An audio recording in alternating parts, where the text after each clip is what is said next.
Então, quando a gente está falando de tokens, o tokens nada mais é do que a representação de um ativo real. Então, o processo de tokenização nada mais é do que eu pegar um ativo real, transformar em frações de ativos digitais e dessa forma eu consigo facilmente negociar esse ativo que tem representação em um ativo real. Um grande exemplo do que é um token, nós podemos pensar em um terreno. Então vamos supor que você tem um terreno que vale hoje R$1 milhão. Então você tem o desejo de comercializar esse terreno através de tokens. Então você vai pegar o seu terreno que vale R$1 milhão e vai dividir, por exemplo, em 1000 tokens. Você está fazendo o processo de tokenização, aquilo que é real, jogar para o mundo digital. Então você pegou um terreno de 1 milhão, transformou em 1000 tokens, então cada token tem um valor de R$1.000. Então suponha que a pessoa vai lá e deseja comprar um pedaço do seu terreno, vai comprar o seu terreno inteiro. Então ela comprou lá uma quantidade, certo, de tokens. Cada token tem um valor inicial de R$1.000. É lógico que se esse terreno ele sofreu alguma valorização por causa de um determinado anúncio, essa pessoa ela pode negociar parte daquele seu terreno, que foi justamente o que ela comprou, e ficar com o lucro. Então, o processo de valorização é o mesmo como qualquer outro ativo. Agora, como que fica esse fluxo? Nós temos o ativo real, temos o processo de tokenização, que é passar do ativo real para o ativo digital, nós temos os tokens gerados, que é a quantidade de tokens, e nós temos o token adquirido. Quem é o token adquirido? De quem comprou. Então você foi lá, comprou o seu token, você tem uma certa representação. E o token, conforme já disse, ele tem sim essa característica de representar um determinado ativo real. Só que nós podemos dividir esse token em alguns subgrupos. Esses grupos, vou falar especificamente de dois, que é os Utility Tokens e os Security Tokens. O primeiro deles que eu quero mencionar são os Utility Tokens. Os Utility Tokens, eles têm a característica, como o nome já diz, de utilidade. Tá? E necessariamente não significa que esse cara vai ter uma certa valorização, mas acontece em muitos casos.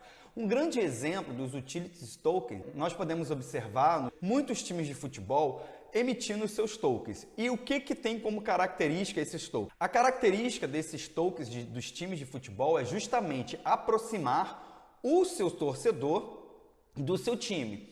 De forma de que o seu torcedor ele pode ter algum certo tipo de votação, participação. É claro que o torcedor ele não tem participação na diretoria, mas ele tem sim uma participação naquele ativo, ele tem uma participação naquele time de futebol. Além disso, nós vemos em outros exemplos no esporte e também no dia a dia, por exemplo, em ingressos, programas de fidelidade.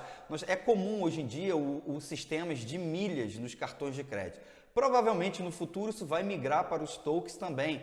Nós temos direito a acesso a serviço, cupons, entre muitas outras finalidades dos Utilities Tokens. O interessante, e vale mencionar e guardar a informação, é que toda vez que é emitido um Utility Token, uma quantidade pré-determinada já é estabelecida. Dessa forma, esse Utility Token ele tende a gerar aí uma valorização por causa da sua escassez.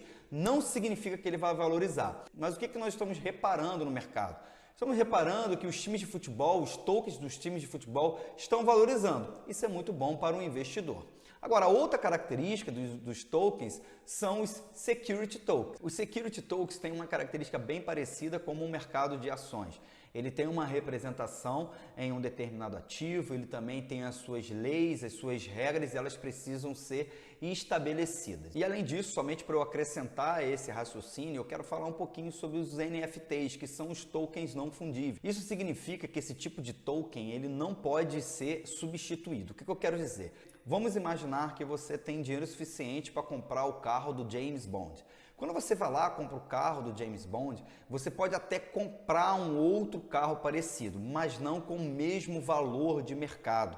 Então, o NFT ele acaba sendo um token que não pode ser substituído. Agora, uma criptomoeda, por exemplo, você consegue trocar. Ela é fungível, né? Você consegue pegar e trocá-la por uma outra coisa, por uma outra moeda e mesmo assim estabelecer aquele valor inicial. mas no NFT isso não é possível. Para pensar, conforme já disse, em um objeto de um colecionador. Ele não pode ser substituído. Pode ter um parecido, mas substituir aquele não é possível. Então o NFT também é uma espécie de tokens e vem crescendo muito no mercado, chamando muita atenção, principalmente por colecionadores e muitos artistas também, que estão digitalizando as suas obras, tornando elas únicas, insubstituíveis e, é claro, obras em blockchain.